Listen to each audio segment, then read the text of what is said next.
வணக்கம். இலங்கையின் இன்றைய தலைப்புச் செய்திகள்.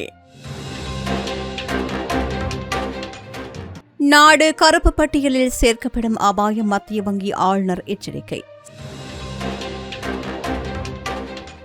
சலையிடம் கடவுச்சொற்களை கேட்பது மீண்டும் ஒரு பேரழிவை ஏற்படுத்தும், உதய ஹம்மன்பில்ல எச்சரிக்கை. டெங்கு மற்றும் வைரஸ் காய்ச்சல் பரவல், கொழும்பு கட்புல அரங்கேற்ற கலைகள் பல்கலைக்கழகம் தற்காலிகமாக மூடல். நாடாளுமன்ற உறுப்பினர் அர்ஜுனாவின் பதவி தகமைக்கு எதிராக மனு ஆகஸ்ட் 26 விசாரணை. விபத்துக்களால் இலங்கையில் தினமும் 30 பேர் உயிரிழப்பு, சுகாதார அமைச்சு அதிர்ச்சி தகவல். பதிவு செய்யப்படாத முதியோர் இல்லங்கள் செப்டம்பர் 30க்குள் பதிய வேண்டும், அதிரடி உத்தரவு. இத்தாலியில் பண்ணை வீட்டு நீச்சல் குளத்தில் இலங்கையர் சடலமாக மீட்போம். பிள்ளைகளின் போதைப்பொருள் பயன்பாட்டை அறியும் டெஸ்ட் கிட் சந்தைக்கு அறிமுகப்படுத்த அரசு ஆலோசனை.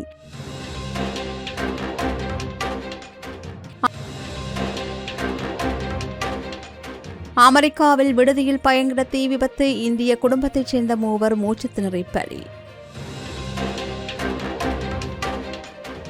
இனி விரிவான செய்திகள். இலங்கை கருப்பு பட்டியலில் சேர்க்கப்படும் அபாயத்தை தடுத்து நாட்டின் பொருளாதார பாதுகாப்பை உறுதி செய்வதற்காகவே புதிய திருத்த சட்டமூலங்கள் கொண்டுவரப்பட்டுள்ளதாக இலங்கை மத்திய வங்கியின் ஆளுநர் கலாநிதி நந்தலால் வீரசிங்க எச்சரித்துள்ளார். நாடாளுமன்றத்தில் இடம்பெற்ற அரசாங்க நிதி பற்றிய குழு கூட்டத்தில் கலந்து கொண்டு கருத்து தெரிவிக்கையில் இதனை குறிப்பிட்டார். அவர் மேலும் தெரிவிக்கையில், பணம், தூய்தாக்கல் தடை, நிதிசார் கொடுக்கல் வாங்கல்களை அறிக்கையிடல் மற்றும் பயங்கரவாத நிதியளிப்பை ஒடுக்குதல் ஆகிய விவகாரங்கள் தொடர்பாகவே திருத்த சட்ட மூலங்கள் தற்போது கொண்டுவரப்பட்டுள்ளன.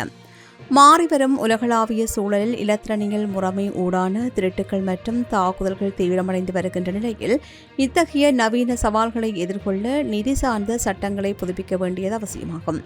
தவறான நிதி பரிமாற்றங்கள் காரணமாக நாடு கருப்பு பட்டியலில் சேர்க்கப்பட்டால் அது நாட்டின் பொருளாதாரத்துக்கு பாரிய பின்னடைவை ஏற்படுத்தும்.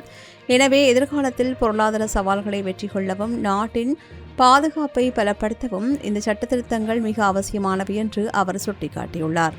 வீட்டி cash and carry V T super ஸ்டோரின் கல்யாணி அன்னபூரணி பிராண்டில் அன்றாட வாழ்க்கையின் அனைத்து பொருட்களையும் ஒரே இடத்தில் பெற்றுக்கொள்ள தாமதம் வேண்டாம், இப்போதே வாருங்கள். வீட்டி கேஷ் அண்ட் கரி மற்றும் வீட்டி சூப்பர் ஸ்டோர், பாரிஸின் லாட்சப்பல். அரசு புலனாய்வு சேவையின் முன்னாள் பணிப்பாளர் மேஜர் ஸ்ரேஸ் சலே தனது கைபேசி மற்றும் மடிக்கணினியின் கடவுச்சொற்களை விசாரணை அதிகாரிகளுக்கு வழங்குமாறு கட்டாயப்படுத்தக்கூடாது என்று விபத்திருக்கல உரிமைய கட்சியின் தலைவரும் முன்னாள் அமைச்சருமான உதய ஹம்மன்பில்ல எச்சரித்துள்ளார். நீதிமன்றத்தின் இந்த உத்தரவிற்கு எதிராக சுரேசலேயின் சட்டத்திறனிகள் குழு மேல்முறையீடு செய்யும் என்று எதிர்பார்க்கப்படுவதாக குறிப்பிட்ட அவர், இலங்கையின் குற்றவியல் நடைமுறை சட்டக்கோவையின்படி தனக்கு எதிரான விசாரணைக்கு ஒத்துழைக்குமாறு எந்தவொரு சந்தேக நபரையும் கட்டாயப்படுத்த முடியாது. சந்தேக நபர் ஒருவர் மௌனமாக இருப்பதற்கான முழு உரிமையும் அவருக்கு உண்டு. கடவுச்சொற்களை வழங்குமாறு சந்தேக நபர் மீது தேவையற்ற அழுத்தங்களையோ அல்லது அச்சுறுத்தல்களையோ பிரயோகிக்கக்கூடாது. தற்போதைய அரச பிரதிநிதிகளின் கூற்றுக்கள் அத்தகைய சட்டவிரோத அழுத்தங்களை உருவாக்குவதாக அமைந்திருக்கின்றன. சுரேசலையின் 38 ஆண்டுகால புலனாய்வு சேவையில் நாட்டின் பாதுகாப்புக்காக உயிரை பணயம் வைத்து தகவல் வழங்கியவர்களின் ரகசிய விவரங்கள் அந்த சாதனங்களில் இருக்கலாம். கடவுச்சொற்களை வெளிப்படுத்துவது அவர்களின் உயிருக்கு கடுமையான அச்சுறுத்தலை ஏற்படுத்தும். கடந்த 2002ஆம் ஆண்டு மிலேனியம் சிட்டி விவகாரத்தில் புலனாய்வு தகவல் கசிந்ததால் பல அதிகாரிகள் படுகொலை செய்யப்பட்டு புலனாய்வு வலையமைப்பை சீர்குலைந்தது. அத்தகையதொரு ஆபத்தான பேரழிவு மீண்டும் ஏற்பட்டுவிடக்கூடாது என்றும், எனவே இந்த நீதிமன்ற உத்தரவிற்கு எதிரான சவால்கள் முறையான சட்ட செயல்முறைகளின் ஊடாகவே முன்னெடுக்கப்பட வேண்டும் என்றும் உதய ஹம்மன்பில்ல வலியுறுத்தியுள்ளார். டெங்கு மற்றும் வைரஸ் காய்ச்சல் பரவல் காரணமாக கொழும்பு கட்புல அரங்கேற்ற கலைகள் பல்கலைக்கழகத்தை 2 வாரங்களுக்கு தற்காலிகமாக மூடுவதற்கு தீர்மானிக்கப்பட்டுள்ளது. இதுகுறித்து பல்கலைக்கழக மானியங்கள் ஆணைக்குழுவின் தலைவர் தெரிவித்துள்ள கருத்தின் அடிப்படையில் பல்கலைக்கழகத்தின் அனைத்து கல்வி நடவடிக்கைகள், பரீட்சைகள் மற்றும் மாணவர் விடுதிகள் அனைத்தும் உடனடியாக அமலுக்கு வரும் வகையில் தற்காலிகமாக மூடப்பட்டுள்ளன. பல்கலைக்கழக மாணவர்கள் மற்றும் பணியாளர்களின் ஆரோக்கியம் மற்றும் பாதுகாப்பை கருத்தில் கொண்டே இந்த அவசர தீர்மானம் எடுக்கப்பட்டுள்ளது. தற்காலிகமாக மூடப்பட்டுள்ள இந்த பல்கலைக்கழகம் எதிர்வரும் 13ஆம் தேதி மீண்டும் திறக்கப்பட உள்ளது. யாழ்ப்பாண மாவட்ட நாடாளுமன்ற உறுப்பினர் அர்ச்சுனா ராமநாதனின் தகமையை சவாலுக்கு உட்படுத்தி தாக்கல் செய்யப்பட்டுள்ள மனு மீதான விசாரணையை எதிர்வரும் ஆகஸ்ட் மாதம் 26ஆம் தேதி எடுத்துக் கொள்வதற்கு மேன்முறையீட்டு நீதிமன்றம் உத்தரவிட்டுள்ளது.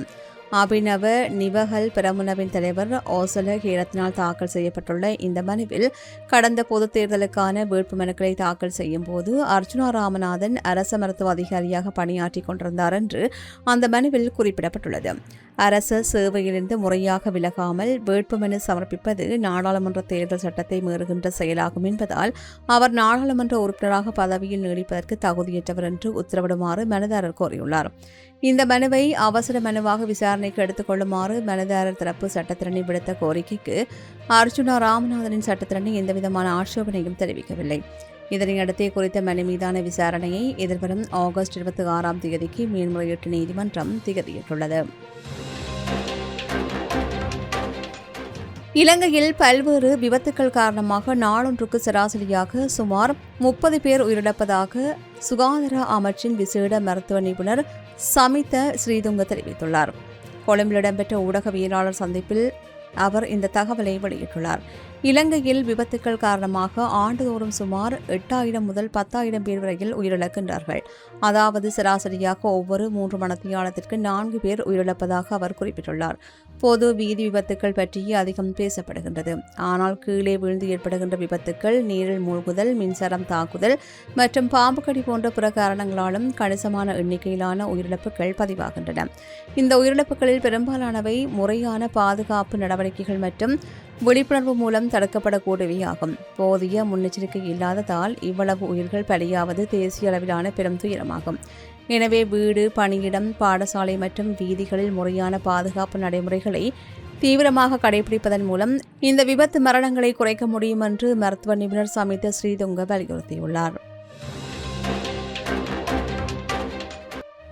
நாட்டில் உள்ள பதிவு செய்யப்படாத அனைத்து முதியோர் இல்லங்களுக்கும் எதிர்வரும் செப்டம்பர் மாதம் 30ஆம் தேதிக்கு முன்னர் கட்டாயம் பதிவு செய்து கொள்ள வேண்டும் என்று முதியோர்களுக்கான தேசிய செயலகத்தின் பணிப்பாளர் கே சதுர மிகுதம் அறிவித்துள்ளார். இதுகுறித்து அவர் வெளியிட்டுள்ள தகவலில், பதிவு செய்யப்படாத முதியோர் இல்லங்கள் குறித்த தகவல்களை சேகரிப்பதற்காக தற்போது நாடளாவிய ரீதியில் விசேட கணக்கெடுப்பு ஒன்று முன்னெடுக்கப்பட்டு வருகின்றது. இதுவரை தங்களது விவரங்களை வழங்காத முதியோர் இல்லங்களின் நடத்துனர்கள் செயலகத்தினால் வெளியிடப்பட்டுள்ள கூகுள் படிவத்தை பூர்த்தி செய்து விவரங்களை உடனடியாக வழங்க வேண்டும். அரசாங்கத்தினால் எதிர்காலத்தில் அறிமுகப்படுத்தப்படவுள்ள விசேட திட்டங்களின் பலன்களை பெற்றுக்கொள்வதற்கு இந்த முதியோர் இல்லங்களின் பதிவு இன்றியமையாததாகும். நாடு முழுவதும் பதிவு செய்யப்படாமல் இயங்கி வருகின்ற 311 முதியோர் இல்லங்கள் தற்போது அடையாளம் காணப்பட்டு அவர்களுக்கு அறிவித்தல்கள் அனுப்பப்பட்டுள்ளன. முறையான பதிவின்றி 5க்கும் மேற்பட்ட முதியோர்களை பராமரிக்கின்ற நிறுவனங்களுக்கு எதிராக சட்ட நடவடிக்கை எடுக்கப்படும் என்றும் அவர் எச்சரித்துள்ளார். Blue Ocean Group of Companies இலங்கையின் வளர்ச்சியோடு உங்கள் வாழ்க்கையையும் உயர்த்துகிறோம். இத்தாலியின் பெரடிஃபோமோ பகுதியில் உள்ள பண்ணை வீடு ஒன்றில் நீச்சல் குளத்தில் 36 வயதுடைய இலங்கையைச் சேர்ந்த வாலிபர் ஒருவர் சடலமாக மீட்கப்பட்டார். 5 நாட்களுக்கு முன்னரே இந்த சடலம் கண்டெடுக்கப்பட்டதாக தெரிவிக்கப்படுகின்றது. சம்பந்தப்பட்ட பண்ணை வீட்டில் சமீபத்தில் வேலைக்கு சேர்ந்திருந்த இந்த இலங்கையர் நீச்சல் குளத்தில் சடலமாக கிடப்பதை கண்ட பண்ணை வீட்டின் உரிமையாளர் உடனடியாக போலீசாருக்கு தகவல் வழங்கியுள்ளார். சம்பவ இடத்திற்கு விரைந்த மருத்துவ குழுவினர் அவர் ஏற்கனவே உயிரிழந்து விட்டதை உறுதிப்படுத்தினர். முதற்கட்ட விசாரணைகளின்படி திடீரென்று ஏற்பட்ட உடல்நலக் குறைவு காரணமாக அவர் உயிரிழந்திருக்கலாம் என்று சந்தேகிக்கப்படுகின்றது. பெரடிஃபோமோ போலீஸ் நிலைய அதிகாரிகள் மற்றும் ஆக்ரோஃபோலி நிறுவனத்தின் போலீஸ் அதிகாரிகள் சம்பவ இடத்துக்கு வருகை தந்து விசாரணைகளை மேற்கொண்டுள்ளார்கள். இந்த மரணத்திற்கான துல்லியமான காரணத்தை கண்டறிவதற்காக சடலத்தை உடற்கூறு ஆய்வுக்காக உட்படுத்த நடவடிக்கை எடுக்கப்பட்டுள்ளது. அடுத்த சில நாட்கள் வெளியாகும் உடற்கூறு ஆய்வு முடிவுகளின் பின்னரே மரணத்தின் பின்னணி தெரியவரும் என்று அறிவிக்கப்பட்டுள்ளது. பிள்ளைகள் போதைப்பொருள் பயன்பாட்டிற்கு அடிமையாகியுள்ளார்களா என்பதை பெற்றோர்கள் வீட்டிலிருந்தபடியே தனிப்பட்ட முறையில் பரிசோதித்து பார்ப்பதற்கான விசேட சோதனை பொதிகளை மருந்தகங்கள் மூலம் விற்பனைக்கு கொண்டு வருவது குறித்து அரசாங்கம் அவதானம் செலுத்தியுள்ளது. நச்சு போதைப்பொருள் பேரழிவை நாட்டிலிருந்து ஒழிப்பதற்காக செயல்படுத்தப்படுகின்ற முழு நாடுமே ஒன்றாக தேசிய செயல்பாட்டு சபை ஜனாதிபதி செயலகத்தில் நேற்று கூடிய போது இந்த விடயம் குறித்து கலந்துரையாடப்பட்டது. இந்த கூட்டத்தில் சமய தலைவர் மற்றும் அதிகாரிகள் பலரும் கலந்து கொண்டனர். இந்த சந்திப்பில் போலீஸ் போதைப்பொருள் ஒழிப்பு பணியகத்தில் நவீன வசதிகளை ஏற்படுத்துகின்ற மற்றும் ரசாயன பகுப்பாய்வு அறிக்கைகளை விரைவாக பெற்றுக்கொள்வதற்காக ரசாயன பகுப்பாய்வாளர் திணைக்களத்தில் நவீன தொழில்நுட்ப முறைகளை கையாள்வது குறித்து ஆராயப்பட்டது. நச்சு போதைப் பொருள் தொடர்பான தற்போதைய சட்டங்களில் மேற்கொள்ளப்பட வேண்டிய அவசர திருத்தங்கள் குறித்து விரிவாக கலந்துரையாடப்பட்டது. போதைப் பொருளுக்கு அடிமையானவர்களை புனர்வாழ்வளிப்பதற்கான புதிய சட்டம் மூலம் தயாரிக்கப்பட்டு நிறைவடைந்துள்ளதுடன் அதனை விரைவில் வர்த்தமானி மூலம் வெளியிடுவதற்கும் தீர்மானிக்கப்பட்டுள்ளது.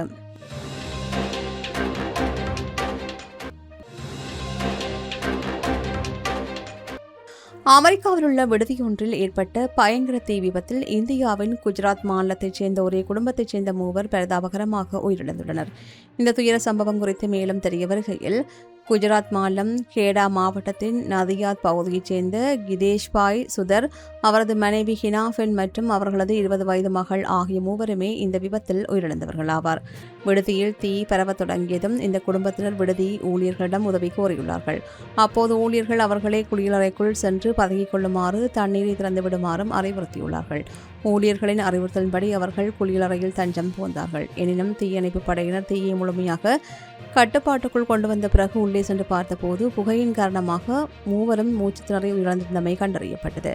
அமெரிக்காவில் நிகழ்ந்த இந்த துயர சம்பவம் குஜராத்தில் உள்ள அவர்களது உறவினர்கள் மற்றும் இந்திய சமூகத்தினர் மத்தியில் பெரும் சோகத்தை ஏற்படுத்தியுள்ளது. ராயல்டி என்ஜினியரிங் வழங்கும் நவீன அடுக்குமாடி குடியிருப்புகள் இப்போது விற்பனைக்கு. Colombo 6 Wellawatte bus line hall ரோட்டுக்கு மிக அருகாமையில். புத்தளம் உடப்பு கிராமத்தில் கடந்த சில மாதங்களாக தொடர்ந்தும் இடம்பெற்று வருகின்ற பாரிய கடலரிப்பு காரணமாக அந்த பகுதி கடுமையான சேதங்களுக்கு உள்ளாகியுள்ளது. உடப்பு பொதுச்சந்தைக்கு நேராக உள்ள கடலோர பாதையானது தீவிரமடைந்து வருகின்ற கடலரிப்பினால் தற்பொழுது முழுமையாக கடலுக்குள் செல்லும் அபாய நிலை ஏற்பட்டுள்ளது. நேற்று இந்து ஆலய பரிபாலன சபையின் ஊடாக உடைந்த சில கற்கள் கொண்டுவரப்பட்டு கடலோரத்தில் போடப்பட்டன. இருந்தபோதிலும் உடப்பு பகுதியின் பல இடங்கள் தொடர்ந்தும் கடலரிப்புக்கு உள்ளாகி வருகின்றன. இந்த தீவிரமான கடலரிப்பை தடுப்பதற்கு இதுவரையில் முறையான மற்றும் நிரந்தரமான திட்டங்கள் எதுவும் நடைமுறைப்படுத்தப்படவில்லை என்று பிரதேச மக்கள் கவலை தெரிவிக்கின்றனர். இத்துடன் இலங்கையின் இன்றைய தலைப்புச் செய்திகள் நிறைவு பெறுகின்றன. தொடர்ந்தும் செய்திகளை உடனுக்குடன் அறிந்து கொள்ள சமூகமீடியா.com எனும் எமது இணையதளத்துடன் இணைந்திருங்கள். எமது RIP பேச்சுக்கு கிடைத்த மரண அறிவித்தல்கள். நுவரெலியாக பொகவந்தலாவை பொகவான தோட்டத்தை புறப்படமாகவும் வதிவிடமாகவும் கொண்டிருந்த திருமதி கருப்பண்ணன் சிவபாக்கியம் அவர்கள் 30/6/2026 அன்று சிவபதமடைந்தார். யாழ்ப்பாணம் கந்தர்மடத்தை புறப்படமாகவும் அத்தியடி மற்றும் ஜெர்மனி ஆகிய இடங்களை வாழ்விடங்களாகவும் கொண்டிருந்த திரு மார்க்கண்டு பொன்னம்பலம் அவர்கள் 30/6/2026 செவ்வாய்க்கிழமை அன்று இறைவனடி சேர்ந்தார். யாழ்ப்பாணம் கரவெட்டி விக்னேஸ்வர கல்லூரி வீதியை புறப்படமாகவும் முல்லைத்தீவு மாமூலை மற்றும் கனடா ஆகிய இடங்களை வாழ்விடங்களாகவும் கொண்டிருந்த திரு சுவாமி பிள்ளை நிக்லாஸ் பெர்னாடியஸ் அவர்கள் 29/6/2026 திங்கட்கிழமை அன்று கனடாவில் காலமானார். யாழ்ப்பாணம் நைனாதீவு 2ஆம் வட்டாரத்தை புறப்படமாகவும் வதிவிடமாகவும் கொண்டிருந்த திருமதி துரைராசா ராசநாயகி அவர்கள் 2/7/2026 வியாழக்கிழமை அன்று காலமானார். மேலே அறிவிக்கப்பட்ட அனைத்து மரண அறிவித்தல் இறுதிக்கிரியை பற்றிய தகவல்களை அறிந்து கொள்ள ரிப் பேஜை பார்வையிடுங்கள். இதற்கான லிங்க் கீழிருக்கும் டிஸ்கிரிப்ஷனில் பார்வையிடலாம். இது போன்ற செய்திகளை தெரிந்து கொள்ள சமூகம் நியூஸ் சேனலை சப்ஸ்கிரைப் செய்து அருகில் உள்ள பெல் பட்டனை கிளிக் செய்யுங்கள். மேலும் இது போன்ற செய்திகளை உடனுக்குடன் தெரிந்து கொள்ள சமூகமீடியா.com என்ற இணையதளத்தின் வாயிலாகவும் எங்களுடன் இணைந்திருங்கள்.